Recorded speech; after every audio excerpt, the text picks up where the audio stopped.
What is up, guys? Another video, another day. It's your boy Nathan, somewhat united with Nathan. That's the channel name. Welcome back.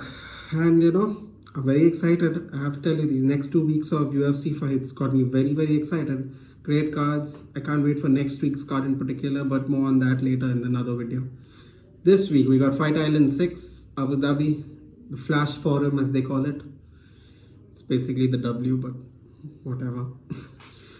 We got a fight night headlined by the Korean zombie Sung Jung versus Brian T. City Ortega. Top-ranked featherweights to see who's going to get the next crack at the belt. The champ from Australia, Alexander the Great Volkanovski. It's going to be a banging affair today. I have a feeling, I have a good feeling this fight's going to be crazy. Maybe a fight of the year contender if everything goes according to plan. But without further ado, let's start from the opening bout of the main card. We got Thomas Almeida versus Jonathan Martinez, and this is going to be an interesting fight because what happens is you have Thomas Almeida, who has lost his last two. And we have Jonathan Martinez, who's taking this fight on 2 weeks' notice. This is it's going to be a bantamweight affair, a 135-pound match, and Thomas Almeida was basically probably the best 135-pound rising prospect a few years ago. He's now 29. He's lost 3 fights in the UFC. He has 21 wins. He came to the UFC undefeated. He has 21 wins, 3 losses. He has 20 finishes out of those 21. He has 17 KOs and 3 submissions. Just the lone decision win for him. So he likes to finish fights in a quick manner. He likes to put on the pressure. He's very aggressive. He's from the old Chuta box team in Curitiba, Brazil. And I think he also takes time and trains at Extreme Couture in Las Vegas. But I'm not quite sure why he's going to do this camp in because of the virus and the visas issues and all that. But I think he's probably going to do it in Brazil in Chuta box. I don't know what to expect. I'm going to be very honest. I don't know what to expect with this. He was a once rising prospect who lost to Cody Garbrandt before Cody Garbrandt went on to win the title himself. And after that, he's just not reached the heights required, right? The heights thought of him. He was thought to be probably the top prospect when he joined the UFC. He was going to challenge. Very exciting fighter, very dynamic fighter, lightning quick finishes, a lot of KOs. And he's going to fight Jonathan Martinez, who's on a 2 weeks notice. He's 3-2 in the UFC. He has 9 wins. He's 9-3. He's 12-3. 9 finishes, I believe, 7 KOs. So he likes to finish fights by knockout too.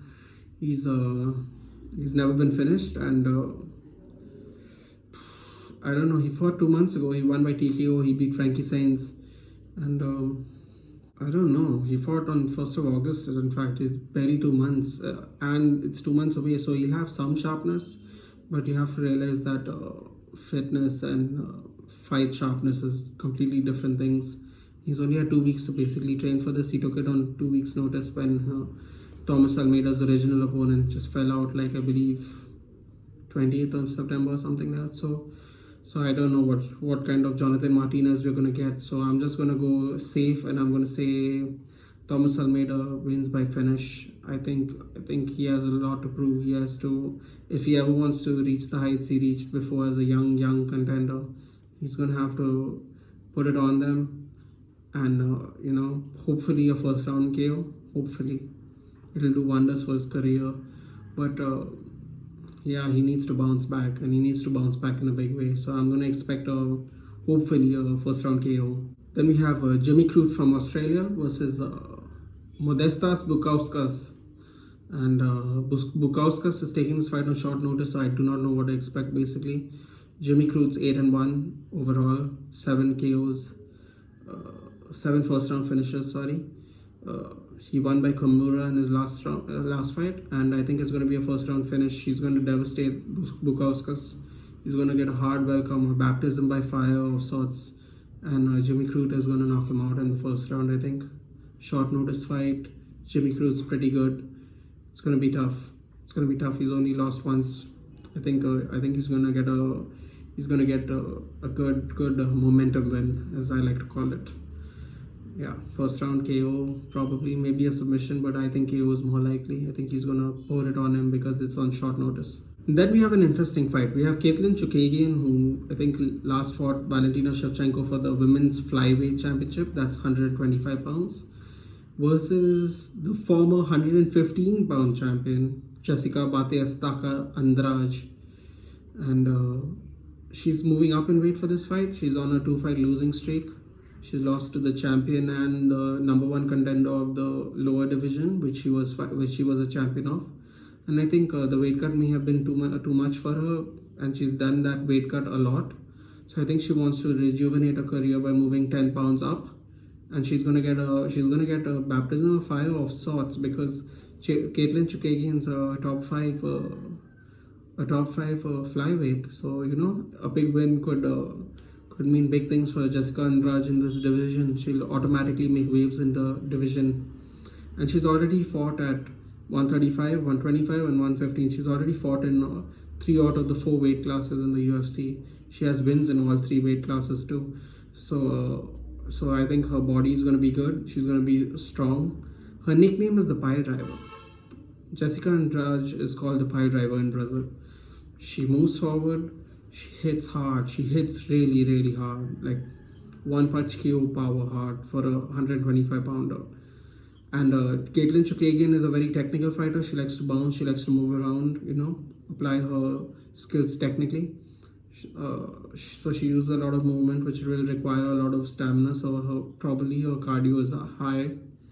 And Jessica Andrade might not have the best cardio, but she can definitely do 15 minutes. And I think Jessica Andrade is going to win by decision. I think she's going to hit her really, really hard and a lot and often.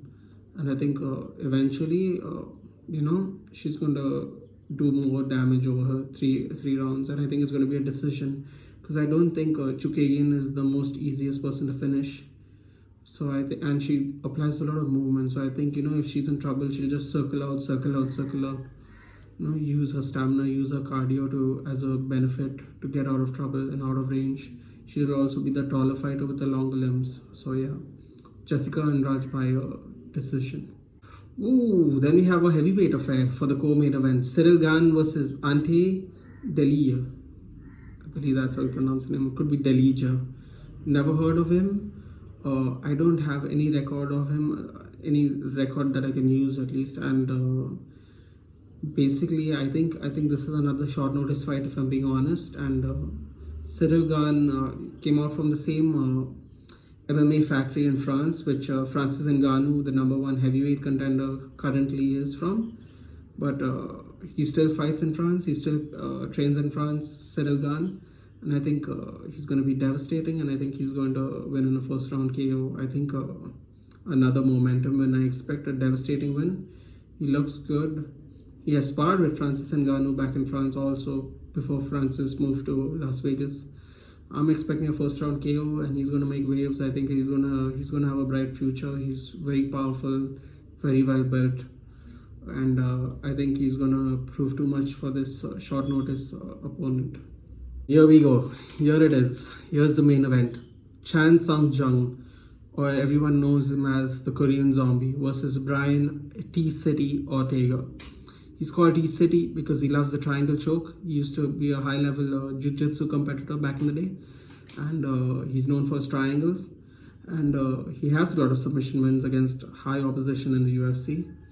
And he's taking on Sung Jung, who has some momentum. He recently finished serving, I think, 4 years in the military. He lost his comeback fight, but then I think he's won 2. He's looking very different from back in his WEC days. He's looking more technical, more focused, less marauding, more technical striker. Before he used to just plow through the punches. He could take a punch. He's gone against some of the very, very best featherweight fighters, past and present, and he just walks through punches a lot. Doesn't get finished much. And he also likes the submission. He's had a twister submission victory, in fact, in the UFC against Dustin Poirier. back when he was a featherweight too. So Sung Jung is looking like a revolutionized new version of him, you could say. It's like he's completely revamped his game. He's different now. He's more technical, takes less chances, he's more clinical with his striking, less brawling, more point fighting, technical. He's putting his skills to efficient use now, and I think it showed in his last two fights. He looked like someone completely different from that to before his military service. His prior UFC career was completely different to this, and he's looking good. He's looking like he's an evolved fighter. He trains in the MMA lab in Arizona, but again, according to I don't know, what is the scenario right now. So he could be training in South Korea because that's where he's from. So it's difficult to tell where he spent his camps in or how much of his camp he has spent in at the Arizona with the MMA lab. And I think it's going to be a barn burner fight. Brian Ortega's not fought for over a year. He has a lot to prove. Everyone thought he was the heir apparent and he was going to be featherweight champion when he faced Max Holloway. Max Holloway shut him down for 5 rounds, put on a striking clinic, showed him why he is one of the best ever. And Brian Ortega has to bounce back from that. He hasn't. Coronavirus, injuries. He's been out for I think close to 2 years now. I think 2 years, yeah, with an injury and also of course this outbreak and this pandemic and all that. I think it's been closer to 2 years since he's not fought maybe. And he has a lot to prove. He has a big chip on his shoulder.